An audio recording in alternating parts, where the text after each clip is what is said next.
4 silhouettes sur la santé dentaire des enfants handicapés. Premièrement, nous parlerons d'hygiène dentaire, de fluor, de gavage et finalement, une dentiste spécialiste viendra témoigner. N'oubliez pas qu'il est important d'aller chez le dentiste au moins une fois par année, idéalement aux 6 mois, autant enfants qu'adultes. Pour commencer, nous tenons à vous informer qu'il existe plusieurs types de brosses à dents. La brosse à dents la plus efficace est la brosse à dents électrique. Celles-ci sont recommandées parce qu'elles font le brossage mécanique et le seul mouvement à effectuer est de passer d'une dent à l'autre. Donc, c'est plus facile pour le parent. Il est possible aussi d'acheter à la pharmacie une brosse à dents à 3 têtes avec un gros manche pour faciliter le main-sur-main et ainsi avoir un meilleur accès dans le fond de la bouche. La brosse à dents à 3 têtes permet aussi d'englober la dent, donc de minimiser les mouvements. De plus, il est important que la brosse à dents soit à poil souple pour ne pas irriter la gencive. Un petit truc simple est de prendre une poignée de bicyclette en caoutchouc et d'y mettre une brosse à dents. Ainsi, le manche est plus gros et plus facile d'utilisation. C'est important aussi de changer sa brosse à dents aux 3-4 mois. Il faut penser à brosser les dents de son enfant au moins une fois, sinon 2 fois par jour, matin et soir. La technique de brossage de dents la plus efficace est de placer la brosse à dents à 45 degrés entre la gencive et la dent. Ensuite, effectuez de petits mouvements de gauche à droite et un plus gros mouvement vers le bas. Cette technique se fait sur toutes les dents de toute la bouche.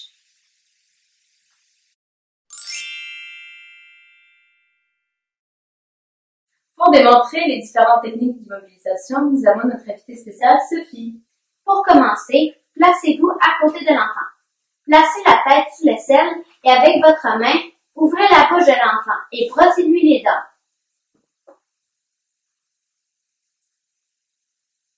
Aussi, ce qui peut être utile est d'utiliser un chewy sur les dents opposées à celles qu'on brosse pour garder la bouche ouverte. Les techniques d'immobilisation rendent le brossage plus facile. L'enfant peut participer au brossage si en a la capacité en faisant du main sur main et cela peut rendre le brossage comme un jeu. On peut aussi intégrer des pictogrammes pour montrer les séquences de brossage à l'enfant afin que ceci devienne une routine quotidienne.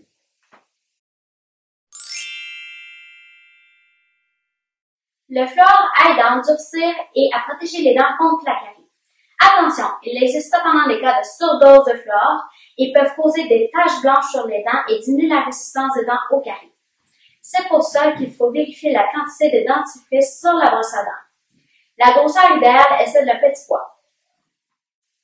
Les dentifrices fluoriques pour bébé ne contiennent pas assez de fluor pour protéger les dents.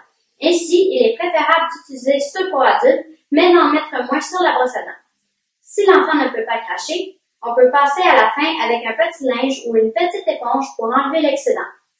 Aussi, il est bien d'utiliser le dentifrice pour adultes parce qu'il goûte moins bon et que l'enfant aura moins tendance à vouloir l'avaler.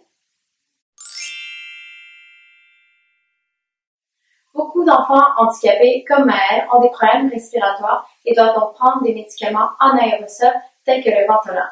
Ces derniers peuvent créer des champignons sur la langue. Les champignons apparaissent souvent comme des taches blanches sur la langue. C'est pour cela qu'il est bien important de rincer la bouche de son enfant après l'aérosol avec un verre d'eau ou une lingette mouillée. Il est préférable de prendre les pompes avant les repas pour que la nourriture aide à enlever la poudre qui pourrait s'accumuler en bouche. Cependant, il faut tout de même brosser les dents de l'enfant par la suite et de nettoyer joues, langue et gencives pour s'assurer qu'il n'y ait aucun résidu.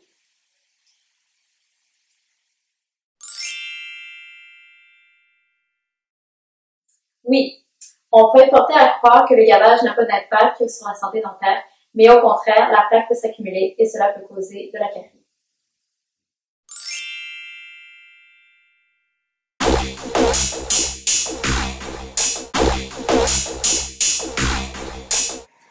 La santé dentaire de vos enfants fait partie de sa santé globale.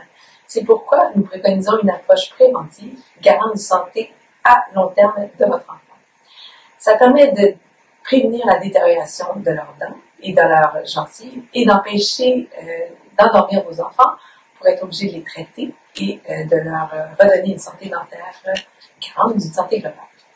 À cet effet, assurez-vous d'utiliser un dentifrice dont la concentration en ion fluor est au minimum de 1000 parties par million ou encore 0,22%. Si le brossage devient difficile, l'utilisation d'une brosse à dents électrique telle que dit précédemment va permettre deux choses. Premièrement, vous faciliter le travail. Deuxièmement, d'habituer votre enfant aux instruments rotatifs que nous utilisons chez le dentiste. Si, encore une fois, le brossage devient vraiment ardu, vous pouvez toujours utiliser une petite éponge imbibée de rince-bouche fluorée, sans alcool, tous les soirs avant qu'il se couche, afin de lui procurer l'apport nécessaire en fluor. Malgré tout ça, il arrive parfois qu'il y ait une accumulation de tartre. C'est une substance dure qui colle aux dents et qui irrite la gencive et prévient à votre enfant d'avoir une santé dentaire globale. Pour cela, il serait important de déterminer avec votre dentiste la fréquence des visites pour retirer cette substance pour nettoyer les dents. Parfois, c'est nécessaire de le faire aux 3-4 mois. Donc, visiter votre dentiste régulièrement permettra d'établir un programme adapté aux besoins de votre enfant. Il y a des dentistes qui sont plus aptes de par leur formation, par leurs installations ou encore de par leur intérêt à traiter vos enfants. À cet effet, vous pouvez contacter l'Ordre des dentistes du Québec, dont les coordonnées figurent au bas de l'écran, pour obtenir un dentiste dans votre région qui serait apte à recevoir votre enfant. Dans la région métropolitaine de Montréal, les centres hospitaliers pour enfants anglophones et francophones, soit l'Hôpital général pour enfants de Montréal et le CHU Sainte-Justine, sont tous les deux des institutions aptes à recevoir vos enfants. N'hésitez pas à communiquer avec nous si vous désirez de plus amples informations. Merci.